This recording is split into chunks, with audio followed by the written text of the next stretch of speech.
أهلا وسهلا بكم على قناة تدريب أميديوس سيلينج بلاتفورم كونكت. في هذا الفيديو سيتم التعريف بكيفية إنشاء ملف سعري وإصدار الحجز وكيفية وضع تاريخ محدد لإصدار التذكرة. ولمعرفة الخطوات نتبع التالي. لتسعير الحجز مع إنشاء ملف مخزن للسعر يمكن استخدام الإدخال FXP. خطوات إصدار التذكرة الإلكترونية: إدخال طريقة الدفع عن طريق FP كاش،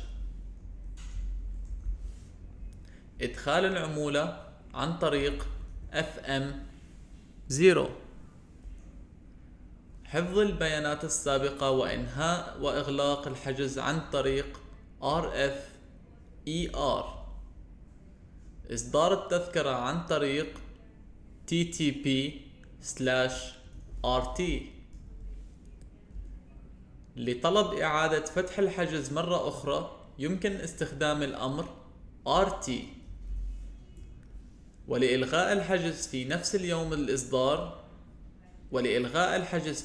يوم الإصدار TRDC/L6، رقم سطر التذكرة L6. ولاستخدام رقم التذكرة TRDC/TK-1254799-321 يتم إضافة 10 أرقام فقط بدون رقم الطيران الناقل. شكرا لكم على حسن المتابعة. لا تنسوا الاشتراك في القناة وتشاهدوا آخر تدريبات أميديوس سيلينج بلاتفورم كونكت.